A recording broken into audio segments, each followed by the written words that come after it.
live on YouTube. I know everybody has been wondering why is the screen black? And no more screen black. Everything we just fixed up. And now we are just simply going to go with to everybody out there.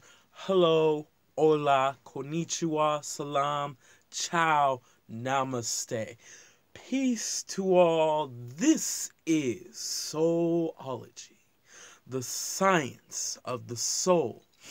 And what we are discussing for today is about the simple flaws of the world. We were talking last time about how relationships and the way they function and everything um isn't truly who you are, and this is a flaw in the world for some people, because of the simple fact that we see that we need to be only with one person and one person alone, and we feel as though that is because of what has been taught to us. Just to get to that point, because of what's been taught to us by design, we feel that the need that is exactly how things are in this world. But you have to remember, this has been taught by you from generation to generation to generation. You truly do not know. None of us fully understand what love truly is. We believe we do, but this is due to behavioral purposes of what has happened to us in our design of life. Even in my own journey, due to what my parents have taught me, I thought that you should only be with one person, you should only marry that one person, you should only love that person only in that way. And what most people don't know, the honest truth of that is that you are all one in the sense, and loving each other fully and all your different ways and perspectives is who you are, unless you don't choose to be. But this is who you are by design. But the name of the game is to forget. Now, there's nothing wrong with being with one person, there's nothing wrong with being with many people. However, it our ideal of how we feel that the way the world should be is what affects how we actually play what we desire in life, choose what we desire in life, create and grow what we desire in life. And if it's not chosen over and over by choice and becomes something of a regret, this is where problems begin in relationships or marriages. And even percentage wise, the divorce rate is, I believe, 51%. And many people wonder, how can this be every time? How could this happen? But you have to understand, the truth about marriage is that it does things to people that most people don't enjoy. Most people don't like what marriage does to them for the simple fact of what it creates out of them. However, what I would like to add on the other side, remember, you're choosing this. There are many people on the other end of the spectrum that are perfectly fine, that can perfectly work what they have. And this is due to what works for that person. However, it's not often that it happens. That doesn't mean it doesn't happen. But for many, it is a hard, difficult choice. And this is where you have to learn to work with that person, coexist with that person, work together to grow each other instead of change each other.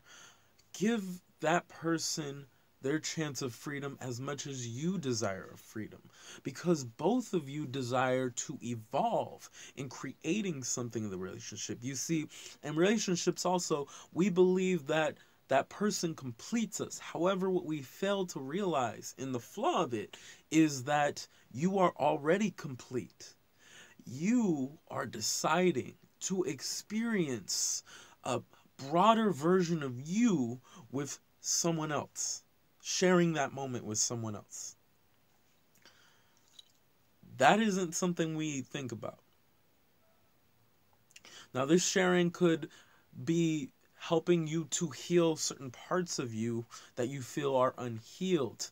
In my own experience with people, when someone I feel I didn't trust at one point, or I was going through things due to past issues, I had to realize that there were parts of me due to this person that were unhealed that I was deciding to experience to grow as a person. And that was something I chose to do in each situation that I was in any relationship. You have to be willing to choose. If you choose that relationship, that's perfectly fine. But choose to analyze. Choose to be aware of the certain situations of unhealed parts of who you are as a person, and be willing to grow those parts of who you are, to love more of who you are as a person, and broaden your horizon of evolving the relationship that you are in as of now. The next thing we are going to talk about now, we just talked about relationships and everything else. Let's talk about simply our law. You see, our laws per se are meant to protect us, but there's a very big flaw in it. You see, the biggest flaw out of all of it is it's not meant to protect you in a sense, but more of the elitists, more of the capitalists, as they say. It was never meant to help you to grow who you are, but especially in certain countries, especially in America too, it was meant more to harm. You see, police officers aren't helping people. They're more of being more brutal, believing that due to authority you have the right to harm a person. However, the one thing that is flawed about this is that no one truly has a right to harm anyone. And what this observes from who we all are is the ideal of how primitive we truly are and what we are growing within us, and not realizing to change that. We're not realizing our mistakes, because to realize our mistakes would mean that we would have to realize we are creating wrong doings. And when I say wrong, because I don't really care for right or wrong, but when I'm stating wrong, in a sense, I'm stating for, in a sense, what most people of their highest terms of most people desire of this life. It is flawed to harm people, because in the end it does not work. It does not help the whole. However, it kills and shows how primitive, and not only our ideals, but our behavior of who we are. This is not truly who we are, since we are love. However, due to forgetfulness, due to the fact of where we are right now, starting over, we believe this is all there is.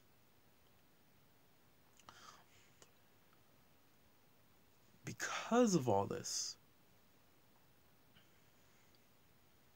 on top of everything's going on, what we don't realize is the simple fact that we are not the first in history. And what I mean by that is, we are not the first versions of who we are. In history, it has been stated by many, when we talk about, for example, the Anunnaki, that there were, or 7 generations of humans. This is where you come into play when, and in my experience of research, this is something I was looking into the more and more. One of my curiosities always was a simple fact of what happened to all these ancient civilizations, even the ones you don't hear about, like the land of Mu, like The city of Atlantis, what happened to them? Like Egypt, like the Mayans, the Incas. What happened to them that they all of a sudden just disappeared? One of the things I always heard, always heard was due to some behavioral civilization thing, it just all broke down. To me, that didn't make sense. I wanted to understand fully what created this effect. And what most of us don't know is, for one, we don't know our history. And this isn't about the color of your skin, of who you are in your history. This is human history we do not know about at all. There's a show I watch, and one of the sayings they have due to history is, it's called the void century. You see, we as humans are in a void century of our own. We have lost a large amount of information that we don't even think to look into. And on top of that, we listen to other people tell us what history is. But however, there are many others who might disagree on how that might have actually gone. And we are not willing to reveal true history due to possibly the simple fact of fear, possibly the simple fact of superiority, of believing that we are the greatest due to what we believe as race, when none of this exists. And on top of that, when I was learning, for example, not to digress too off, what I was learning was a simple fact. That due to the technology of yesteryear, as I was reading more about this, the technology of those people before us had become their gods. And I had explained it to someone simply, when you talk about your gods in ancient history, I had explained it simply as this, that let's say somewhere from a Greek to a Inca or a Mayan god or Egyptian god, they could have used a weapon, they could have used a plethora of certain items to give them these malevolent abilities, powers of technology, but due to the fact of who they were, without it they felt they were not the god or goddess they were, and they worshiped the technology instead of understanding and coexisting with the technology and realizing at the end of the day you are truly the gods and goddesses of all. There is no need to have certain items to make you who you are as a person. It is a choice in growing who you are and loving who you are because it is who you are. Not allowing something like that to affect you in a sense. You have to be willing at the end of the day to do your own research and really look into your history, and instead of believing what you see before you, and realize at this point in time we have now learned how to understand technology to the point of harming each other.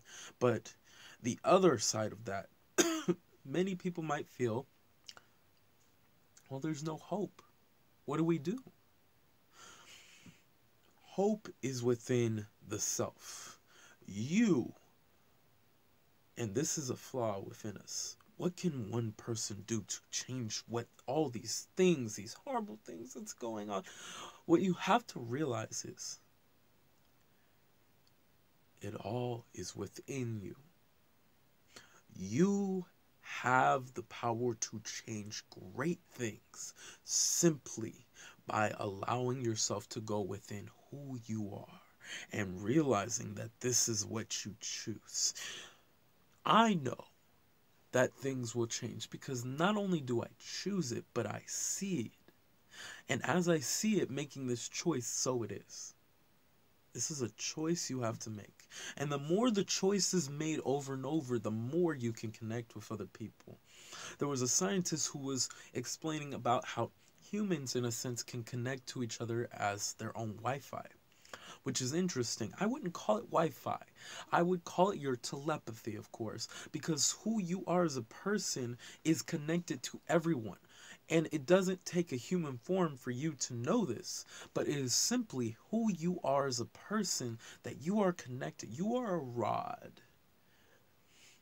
And what flows through you, the energy of who you are, is electricity. This electricity can go bolting everywhere. Hence why you have a cloud. And through those clouds, as it goes on, it hits something else, another rod. And then it goes on and hits something else, another rod. You create that through your own energy. They say like minds think alike. And they also say and talk about the law of attraction. It is true you can attract people. However, you can create whatever you desire if you so choose. If you don't, I've always said this before, that if you do not desire what you see in this world, then create something new. Choose to create something new. Choose a path of love, of kindness, of happiness, of peace, of joy, of more. Because even what I'm seeing, I remember reading an article about a man who wanted to create a floating city away from politics and everything else, to allow people to grow, the poor to grow, and so on and so forth. And to me, this is amazing to me because of the simple fact of where we're going. We are allowing ourselves to go further into the ideology of the soul, the science of the soul, of who we are as a person. We are growing. It's all choice. But we're going to stop right here and go forth later on to part 3. Know that no matter who you are out there, you are all beautiful, amazing, divine people. And to know thyself is to know the creator within who you are. Remember, you're the gods, the goddesses, and the creators within. So to everybody out there, have a good morning, have a great afternoon, and a fantastic evening. Namaste.